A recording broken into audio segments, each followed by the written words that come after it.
भाऊ, मोठ्या प्रमाणात महाराष्ट्रात नुकसान झालेलं आहे, ओला दुष्काळ आहे, अनेक ठिकाणी ढग फुटल्याची परिस्थिती आहे, पूर्ण जे पीक होतं ते पूर्ण उद्ध्वस्त झालेलं नसेल। आमच्या माहितीप्रमाणे आतापर्यंत जवळपास 34 ते 36 लाख हेक्टर शेती पूर्ण उद्ध्वस्त झालेली आहे आणि पंचनामे करून काय देणार, निवडणुकीच्या पूर्वीचा जी आरनुसार देणार की नव्यानं जी-आर काढून हात आकडता घेऊन करणार, हा आता आम्ही बघतो आहोत। त्याचे पंचनामे करायचे आधी जरी दिले असले तरी ही मदत तातडीनं देण्याची आवश्यकता आहे आणि हेक्टरी 50,000 रुपये, कारण काहीच पीक शिल्लक राहिलं नाही। याने 1 रुपये पीक विम्याचा सोंग केला, तो कॅन्सल करून टाकला, तो रद्द केला, शेतकऱ्यांना पैसे भरायला लागले। त्यातले जे ट्रिगर आहेत त्यानुसार तर ते पीक विम्याच्या कक्षेत आता येतच नाही अतिवृष्टी, म्हणजे कशात येते मग शेतकऱ्याला काय मिळणार?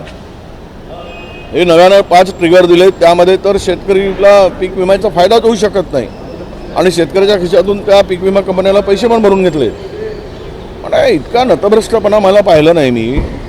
मुळात काय होतं की तुम्हाला कर्जमाफी देतो म्हणून तुम्ही सांगितले, पहिल्यांदा कर्जमाफी द्या, शेतकरी त्या कर्जात बुडालेला आहे आणि हेक्टरी 50,000 रुपये देण्याची तयारी ठेवा, तरच हा शेतकरी सावरेल। अन्यथा पूर्ण खरीपाचं पीक, सोयाबीन, कापूस आणि इतर पिकं सर्व नष्ट झाले आहेत। ढगफुटी, रोज पाणी आणि 16 ऑक्टोबरपर्यंत पाऊस दाखवतो आहे, 16 ऑक्टोबरपर्यंत। म्हणजे हे जर झालं तर महाराष्ट्रातला शेतकरी वाचणारच नाही। त्यामुळं सर्व कामं गुंडाळा, काय ते समृद्धी फामृद्धी हे ते आणि सगळं करून सोडून शेतकऱ्यांना मदत करा, तरच हा शेतकरी वाचू शकेल, असं आमचं सरकारला आव्हान आहे। दिवाळीपूर्वी मदत जे आहे खात्यात जमावेल असं सांगितलं जात आहे, मात्र ज्या परिस्थिती आहे पूर्ण पिकच उद्ध्वस्त झालं असल्यामुळे कसं होणार आहे? काय ते तातूरमातूर देऊन 2 हेक्टरपर्यंत 13,000 रुपये देणार आणि त्या 13,000 रुपयामध्ये काय होईल? त्यामुळं 50,000 रुपये हेक्टरी जर देत असाल तर काहीतरी मदत होईल, त्याचं पेरलं ते बाकी पिकाचं तर नुकसान भरपाई होऊ शकत नाही आणि कोणताही सरकार देऊ शकत नाही हे आम्हालाही कळतं, पण किमान तेवढा दिला तरच तो शेतकरी थोडा तरी सावरू शकेल आणि कर्जमाफी करणं हे आवश्यक आहे। तुम्ही आता नवीन जी-आर जो काढला तो जुना जी-आर बदलला, निवडणुकीपूर्वी मतं घेण्यासाठी काढलेला, आणि ही तर बेमानी आहेच ना शेतकऱ्यांशी। मतांसाठी वेगळा जी-आर, निवडणुकीच्या पूर्वी मतं झाल्यानंतर वेगळा जी-आर।